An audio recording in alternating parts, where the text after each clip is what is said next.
All right, everybody, welcome to the stream. And of course, welcome to the private community in terms of another week of volatility, another exciting week of action. But we've got to be fast, we've got to be nimble, and we need to be making some pretty quick decisions here in the markets.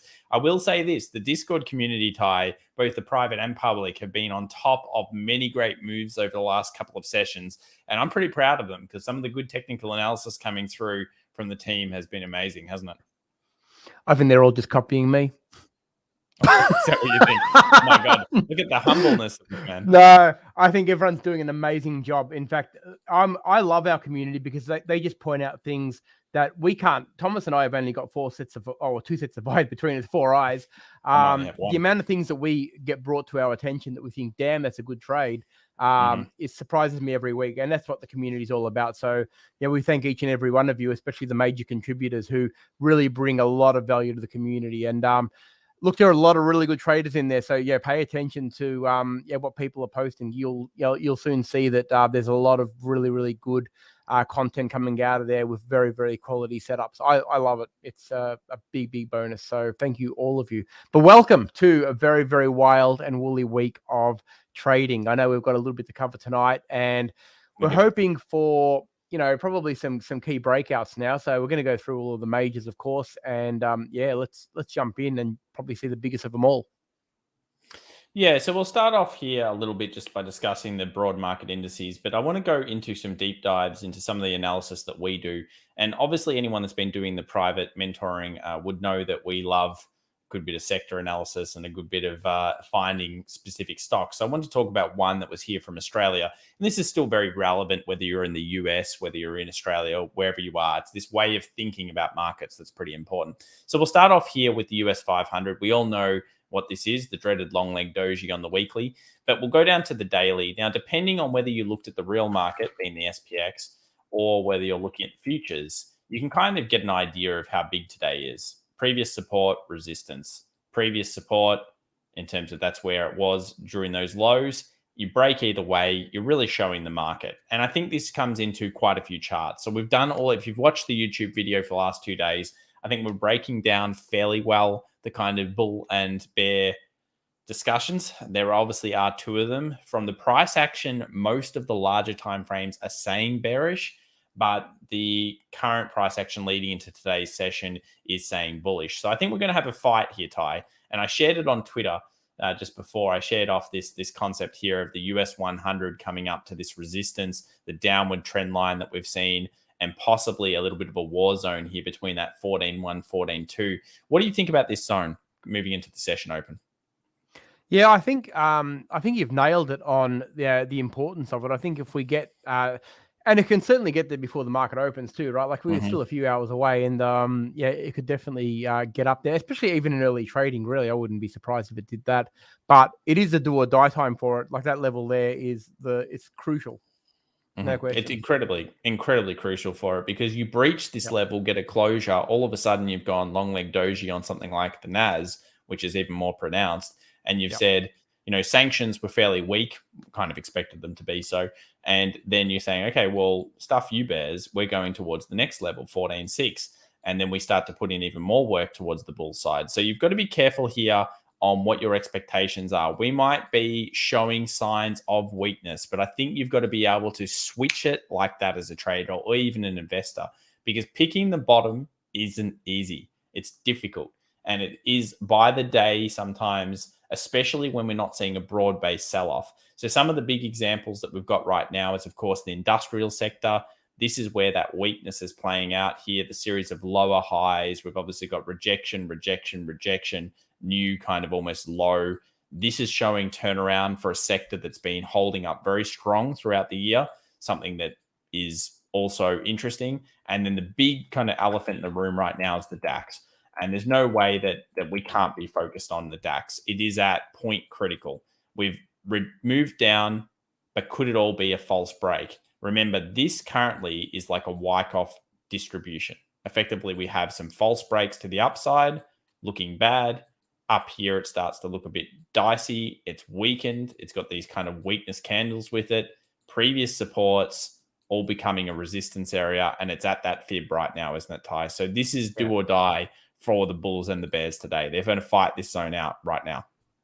Yes, absolutely. And it's very compelling when you look at it on a daily, isn't Very it? compelling. It's like, oh yeah, yeah, it's the zone. And realistically, what I would expect, and probably what I would almost prefer from a trading standpoint, not from a buyer standpoint in what I want to happen to the markets, but from a trading standpoint, I would almost prefer that it actually sold off from here, because that makes extraordinary technical sense. Very, very easily. I mean, the previous low is the initial target straight up there. You got a scalp straight through there, but a breakdown below there and look out. Then you're going to see some real fireworks. So I think there's two trades there, and that's why, from a technical standpoint, I really, really like that level. That there it is right there. I mean, it's 13.8 is the level that it's probably going to go to. It makes a new low there. Two extraordinarily great levels to aim for. The first one being a potential scalp, or even a double trade, where you can take some profit off that one and actually use those profits to scale into the next one, or go for the longer term one. Either or. That's why it sets up better that way. That's why I like it. I like it a lot.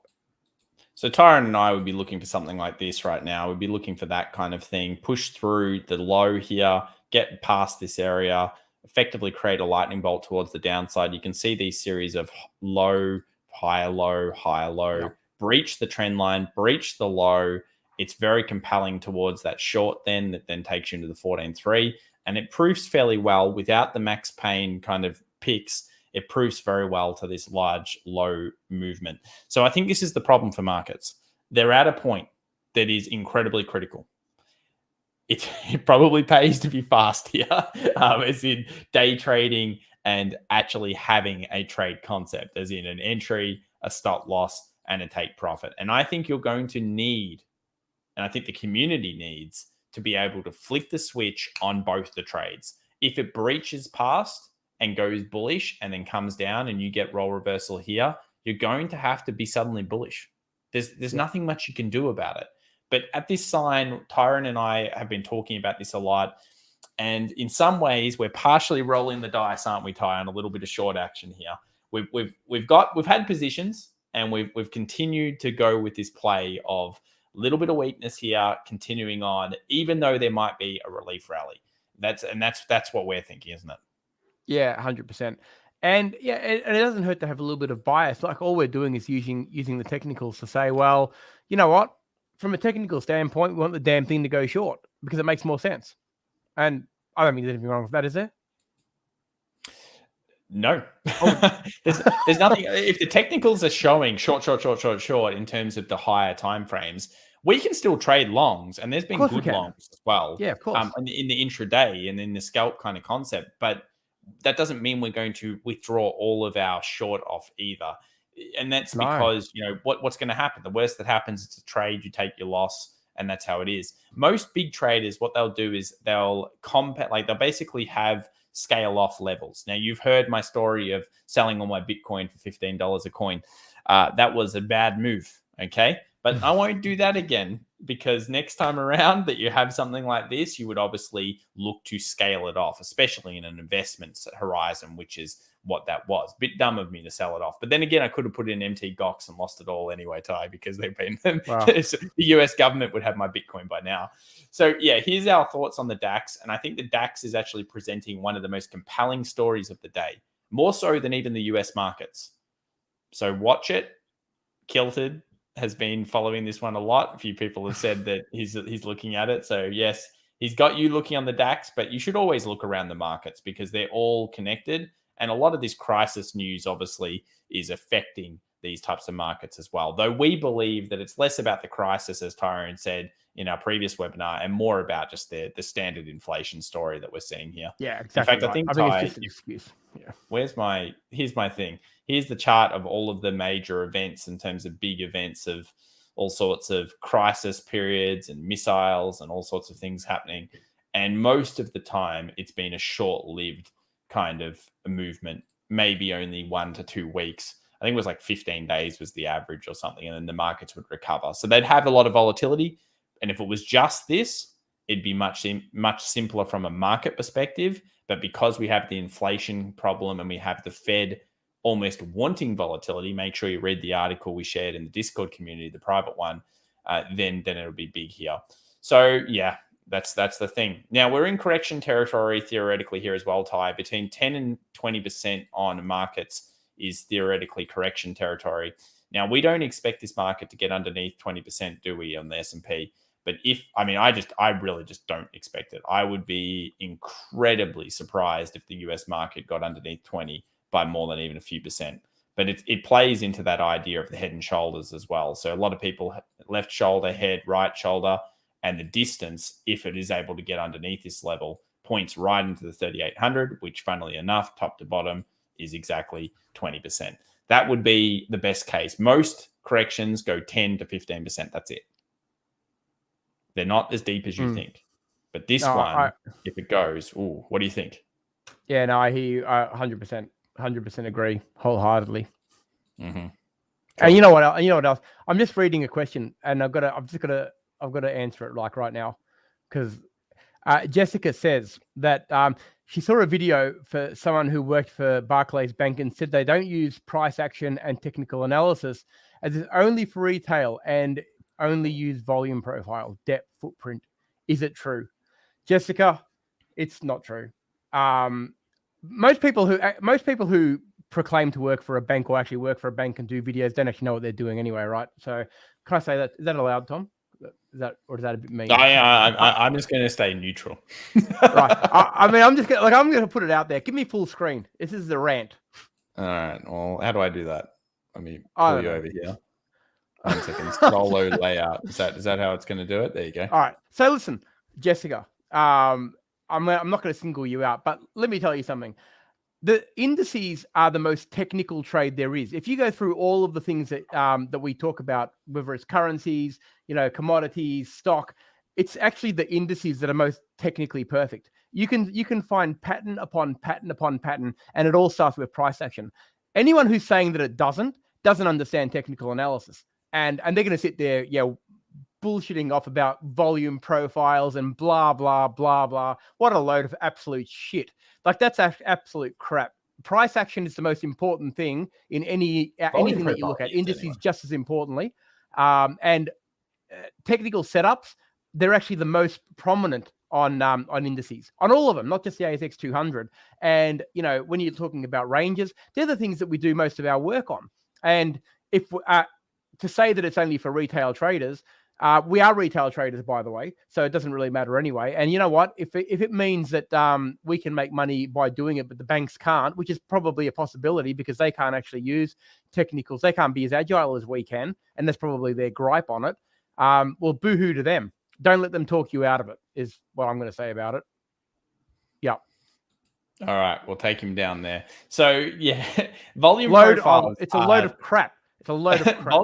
Volume profiles just show you zones anyway. So if you add on like a volume profile, let me add my volume profile and put it on some kind of range or anything like that. I can guarantee you I'll if you're going to add analyze anyway, price action. Yeah, well, he probably doesn't even know what price action is. People don't even know what a lightning bolt is. Ask him what a lightning bolt is. See if he even understands that.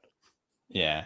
So what I think the big problem here is it all it really showing you is a point of high trade. So but then you're going to see that anyway, based on the psychology of the market and the level, and also based on the fact that it's showing you resistance. I mean, what's this effectively telling us? This is a point of interest. If it moves above this, there's not much price action until the next level. They've literally explained to you price action. So yeah, I agree with Tyrone from that rant. That's the most stupid thing I've heard, because really when you look at this and you understand what it's telling you anyway, it is actually technical analysis. So now that's what I will say about these volume profiles, which every trader seems to have on their list. Maybe I'm going to add it. I'm going to add it so it look cool with my volume profiles. But ultimately, we already knew that these were key levels. We know this because we're drawing the correct resistance support lines and the supply demand zones. That's not something, that's just something, it's like a cheat technique. Think of it as it's a cheat technique if you don't know what you're doing. That's what I like to see it as. Yeah. What sort of an ass clown would go and say that about technical analysis, especially on especially on Tyron's the indices.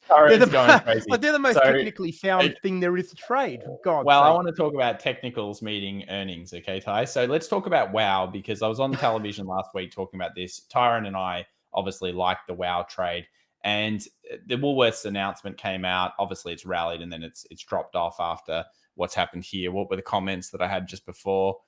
Where are we here? So much discussions that were going on. So Chris says, can you explain ASX WOW revenue was down a shocking 50%? Gap's way up today. Is it riding on the coattails of ASX?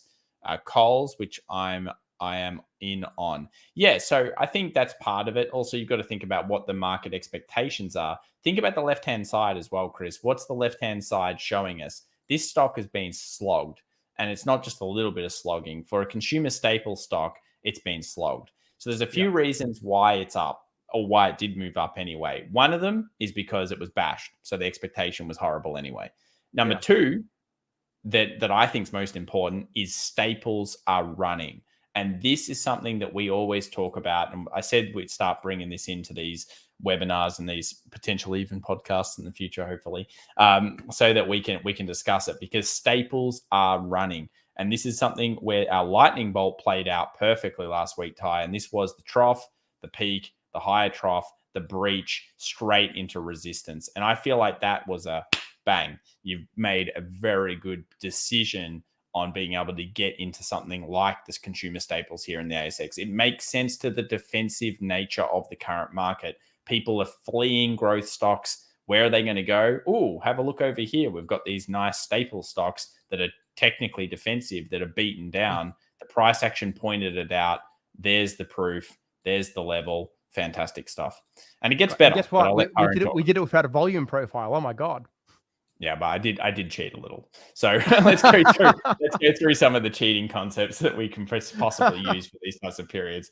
So one of the things is, obviously you guys would know that, well, actually you probably wouldn't know. Most of the people that have done mentoring would understand that I like to bring in some extra special data to doing certain things. But look, it does tend to be a relatively decent seasonal for the consumer staples around this period. It tends to hold its own, have potentially some nice runs into April, and then have some very weak periods of the year as well that you want to stay the hell away from, with July being very surprisingly good. And if you search things like WOW as well, that is Woolworths, and you bring something like this up, and you'll notice that it shows a very similar kind of profile. So, yeah, and you can go back, actually. Let me go back here and pull up where I like to pull it from. So we'll pull it from there. And you'll see the very strong correlation here with bullishness in this period. So if you've had some weakness, bad November, crap December, pretty crap Jan, what is probably going to happen? There's a potential here for a nice follow through. And you'll see it to a degree on our YouTube videos. But when we go into the mentoring, we really explain these concepts of what we like to look for. This will make a lot of sense. So there's a bit of a deep dive here on a sector. And it's kind of like why we're looking at XBI. Oh, sorry. What is it right now? I've forgotten the code. Where am I? No, I don't know where the code is now, Ty. But basically, industrials in America, I've forgotten what the code is. Yeah, so why are we looking at that? Because it's showing weakness. It's not a sector we're interested in right now. And therefore, we're going to stay away from that sector, and we'll come back in when we see it. Sectors often bring forward many trades for us, and it's something that again, we love very much. So that's very good. All right. So that was our discussion there about that one. We've obviously brought up in the past our materials kind of concepts. And right now in the markets, Ty, it's not all bearish. I mean, I think what that probably demonstrated was that particular sector was getting rotation into it. We saw, of course, those stocks do well when everything else has been doing poorly. It's been a materials time. It's been obviously iron ore has done phenomenal for us. Gold, we'll go through that in a second, has done okay for us. Okay, I would say. And the consumer staples have done well this week for us as well. So it's about that understanding of rotation. So the US 500 hasn't done the business for us yet to get turned into buying the growth stocks. And I think Arcade kind of shows the hyper growth and how bad it really is. Let me just show you this fund. It is a disaster. I mean, she would be sweating right now. Old Kathy would. Wouldn't she be? That is an absolute disaster. And it just shows you why sometimes following the crowd, in terms of everyone getting hyped on an area, the underperformance is uncanny, isn't it? When someone performs for 4 to 5 years and beats the market, I feel like on that 5th year, they are going to underperform the market every time. I've seen so many fund managers do this. Yeah, it's almost like it's like the 5-year curse. It is a 5-year curse. Yeah. I really think that is. I mean, I've seen a few others. Long Short Fund was another one that came in, and that's an Australian fund, and they were doing great. I mean, they were doing 20, 30% numbers, and then they came into the market and got obliterated. Admittedly, what I wanted to bring up this for was because they turned it around. And that shows that it's not really necessarily their system or their concept that's so bad, because I agree with many of Cathie Wood's concepts. It's the fact that at that point, their system was either overbought or just a ridiculous sector they were in, and they don't have another kind of way of making money. So in this case, what happened was, of course, they got destroyed, and then they made some very good bets and got back, and they're back on their trajectory of profit. So it just shows you that things can turn. I think that's what we're seeing here on ARK. We're not seeing the turn yet, but when we do, this will be a sector that will probably provide the best yearly gains in all of the market, because when they start rallying again, eventually they will. We don't know when, but we're going to find it with price action. This will be a key level. So any other opinions you have on these types of things, Ty? No, I think that's pretty much covered. I think it's like I say, it's all correct in the sense that we're waiting for. It's like anything though. Without the momentum shift, you're not going to trade it. I mean, I know it looks like it's at support now, but would you take that? I wouldn't. Not yet. No way. You can't. Look, again, you're looking for the signs of, is there going to be some false break, then a rally, something like that, whatever it might be. If there's no harm in being here and taking the trade into that movement, okay? Because there's still plenty of room on the table. If you start to try to pick the bottoms on things, I like biotech. I don't like biotech until we see the turn. And the reason why is because biotech and these companies get hurt very much in higher inflationary periods, at least initially. And that's why Hannah says here, how come Cathie is performing so badly? And the answer is because they had mass valuations. They were obviously making no money. And now all of a sudden fundamentals matter. And fundamentals don't matter when it's cheap cash, but when that cash gets tightened up, all of a sudden it's all about value again. That's why value is outperforming right now. Let's continue to go through some of the markets then, Ty. We'll start off with the DXY here. I don't think there's much to be said other than it's stuck, and you've mentioned this a few times. So weekly long leg doji, looking for a breach at the side, yeah? Yep. Simple as that, really. There's just not much more to say about it. A breach either side, and it's happy days on this one. Mm-hmm. Okay, well, then we're looking for a breach either side. Fernando, I will do a full analysis. I'll actually do a 10-minute segment on it next week for the VWAP, okay? So watch out for that one. Watch next week, and I'll do 10 minutes on it, but we've got a bit to cover here. So DXY kind of floating in the zone. Let's go over to gold. We gave our thoughts on it before. Look, it hit our level, 1910. We're completely neutralized in this position right now. We're waiting for a 1910 breach to go to 1960. And in terms of pullbacks, we could very much see it back here at the 1870. Everyone's smelling the gold trade now, Ty. And I hate it when everyone sees something. As soon as they all see it and they're all on top of that thing, then it tends not to work. And I don't like that. So what are your thoughts? Are too many people talking about gold? I feel like too many people talking about it now. Mm-hmm. When in fact, you should have already taken your profit at 1910. Yeah. Really. Yes. You guys are all out, right? You guys are out, aren't you? Surely. I'm sure some people are still scaled in. There's no real point of as long as you've taken evasive action and broken, you should be well and truly up. Even at 1870, you probably were, getting in at that point. But as long as you've broken even, yeah, and there has been a good run on it, and I think we've been ahead of the game here, and that's what price action shows you. Just like that consumer staples sector that was going. You could predict that was going, and you predict where it is. Where did it hit today? It hit a resistance. What are you probably going to do? Probably going to dump that for the time being, and then move on to the next one, or at least descale yourself. So pull back here. We're looking for lightning bolts at the 1870. We're looking for some maybe pull back to the daily 20 as well. It's getting a little bit extended away from that. Makes sense. Get back to this level. That's last time we saw a rally. Get back to this level.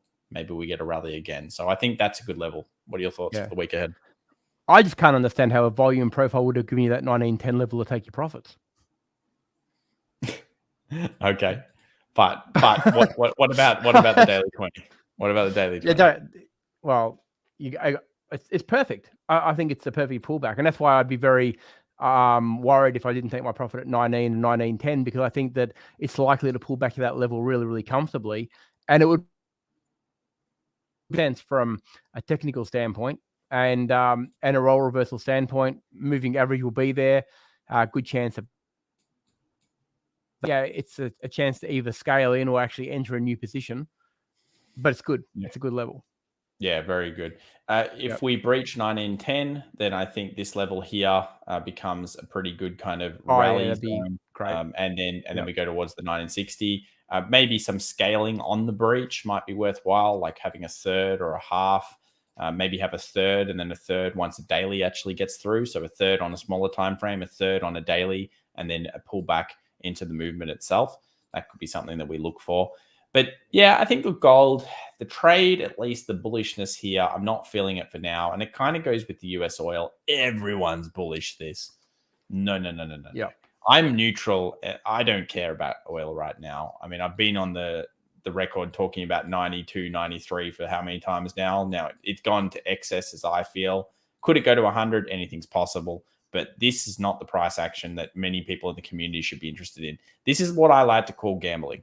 And that is bad gambling, Ty. That's something I won't do. That's roulette, putting it on one number. And playing a roulette table with a 00. Never going to happen. Never going to happen. Bad odds. Don't do that. Have you told everybody that we're doing a conference in Vegas this year? No. I said that to somebody. Yes. The Americans are trying to steal our coins. So everybody is aware, as long as our Cairns conference goes through without any issues, which I'm sure it won't, we are absolutely planning on launching straight into the next conference. We're going to have another 2022 conference, and it's probably going to be around June, July, and it's going to be in Vegas. So look out. It's going to be good, Ty. And I'm excited. I've actually never been to America, so I'm very, very much looking forward to getting over there and finally doing some travel now that we've got 17 boosters in our veins. We're all ready to go. Let's go to the US oil. I actually would really like the trade coming back to the 84 here, Ty. Yeah. I feel like that's that could be a phenomenal zone for it. And it would also make sense to our weekly 20 as well. And I think this is why I'm so bearish on it. I hate it when markets move so far away. In fact, from the top down, from the bottom up, it's about 17% movement. I can't remember the last time I really saw oil with such a huge discrepancy. You know, when you get these kind of discrepancies, I guess over here was the last time. I probably should remember it, but yeah, over here, the last time it had that discrepancy, and look what happened. It makes sense for it to find the resistance here. So we like the 85 for the next week for oil, and maybe things settle down and allow that trade to come through. So be careful here on this one, guys. Yeah, you just got to be a little bit careful on that one. The other thing I will add on, and I did mention it briefly, I'm not sure if you saw the Tuesday Market Watch, Jessica, on the Aussie index, which is the ASX 200. I'm not sure if Tom's going to cover it, but you do have to be very, very mindful that we've got a lot of dividends being paid out in the next 2 weeks. A lot of the biggest companies on the index are paying dividends in the next 2 to 3 weeks.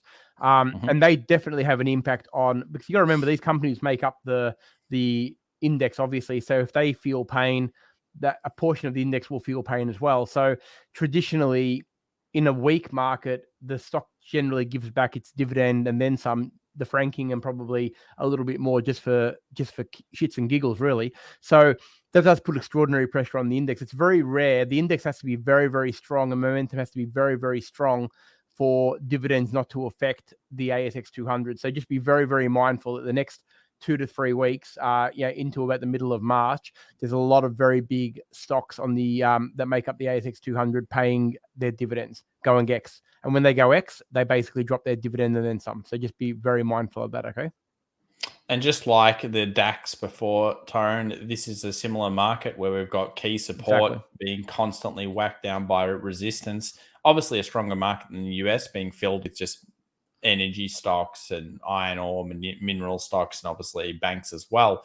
But we breach underneath this zone, all of a sudden we're on free fall with the rest of the markets, and we could really get back to that 6,800 fairly quickly. So I think this is our go-to. We have to go bullish if we breach past here and go bullish on the weekly. I just don't see how we can't reverse at that point, Ty.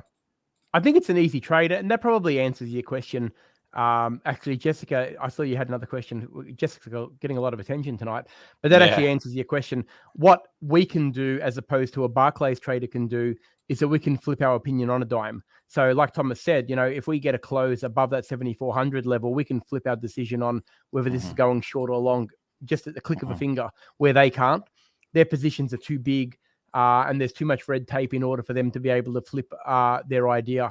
There's just too much volume. So that's why as retail traders, we do have that advantage that we can change our mind very, very quickly and do what the market tells us. So maybe that's why they're so against price action. Apart from the fact that they don't know how to read it, it actually doesn't help them because they can't actually get in and out of positions quick enough where we can.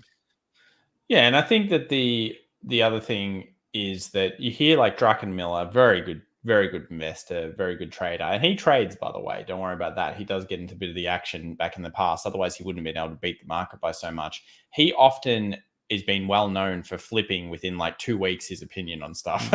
And a lot of that is because he likes to move nimbly. And in fact, Ty, he quit managing huge cash because he wasn't able to move nimbly anymore. Yeah. So it really brings up that point and kind of the proofing that is an issue there. So we have here a question from Stephen saying some of the AU gold stocks are starting to recovery. Is there a lag from commodity to the companies? Absolutely there is. And that's why you'll often see the same thing with energy. The best thing is your forward indicators are the metals themselves.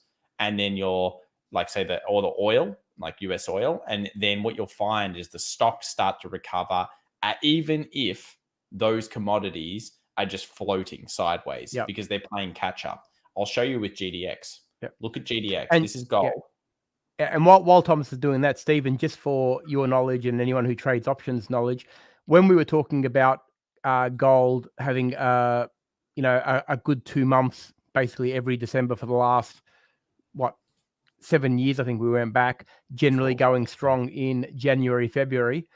What do you think we were doing with our options? Do you think that we were doing gold plays, or do you think we were actually doing options on NCM? Have a guess, Stephen.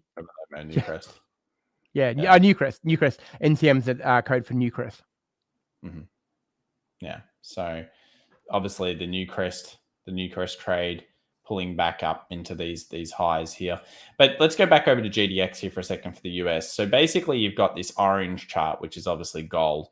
And then you've got what happened to GDX, which is the VanEck Gold Miners ETF, which is all the big companies put together into a big basket. And what you'll notice is that gold kind of was doing its thing, yet there was a constant degradation to the actual companies themselves. And now we're at gold's pivotal point, and of course we're at this trend line. But what you'll find is that these will start to play catch up if gold's able to break through 1910. I wouldn't be surprised at all to see the GDX move from this area here. Let me get rid of the comparison for a second. And this is a sector that we're certainly still focused in on, but we want it to break through.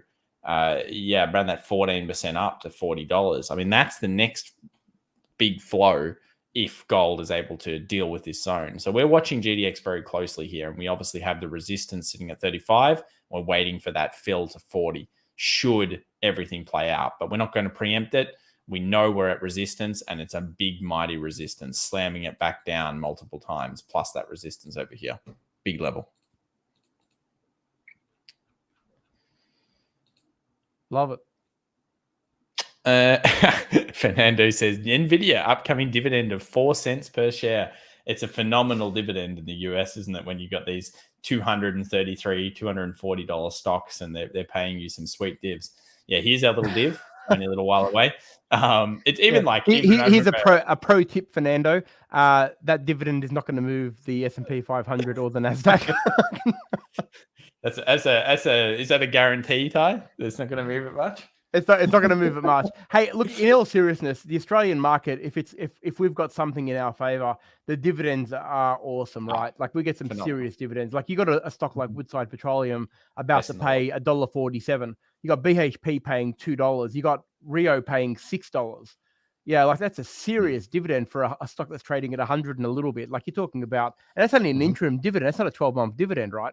That's just an interim. So that's why when I say it affects our market, it's because the dividends are so damn big that actually most of these stocks drop. You look at a stock like Wesfarmers the other day, dropped 3%. Yeah, and that's the average. Most of them will drop 3 to 4% because the dividends are just so large. So yeah, it's a good point, Fernando. If it's only a 4-cent dividend, it's not gonna touch it. Most of the time, it'll probably recover it in that day. Stocks, especially some of the bigger ones, are really, really big. Yeah, Australia doesn't. There's no country in the world that has bigger divs than us, I don't think, across the board, plus the tax. I don't think so. No.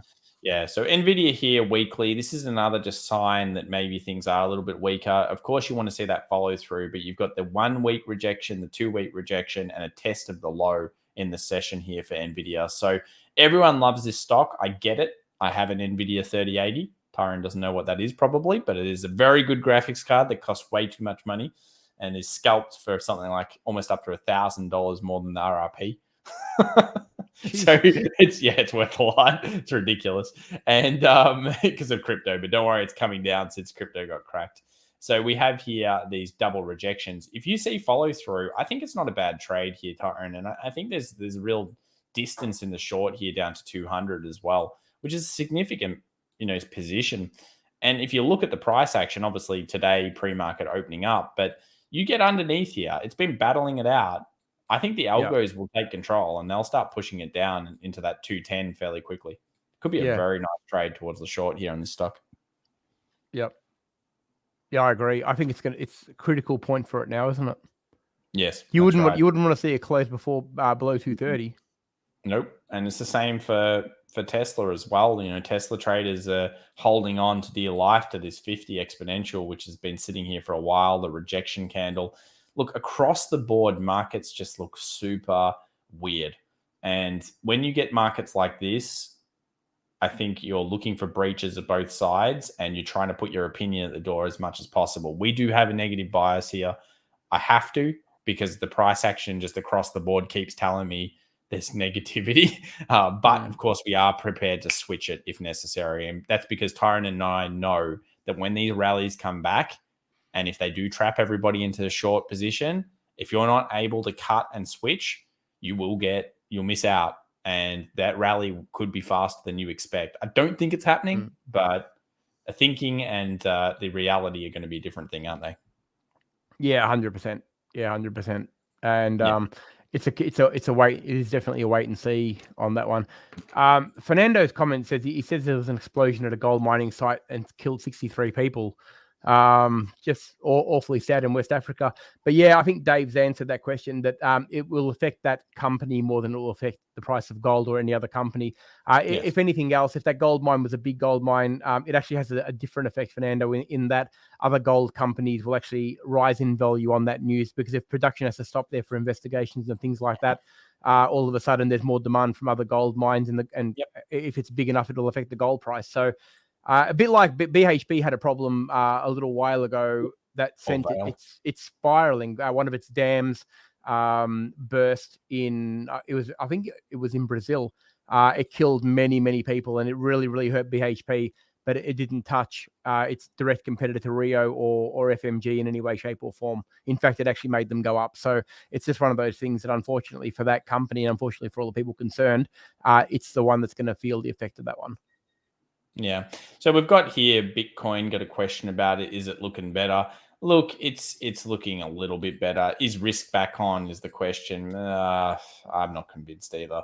You have here a big sell through of this level. You've got support, resistances in the past around that 40 kind of K, support again. Last time it hovered around here, and this is where it sat for a while. This time round, I wouldn't be surprised at all for Bitcoin to try to rally into this zone. But regardless, it's going to come up against tough things here.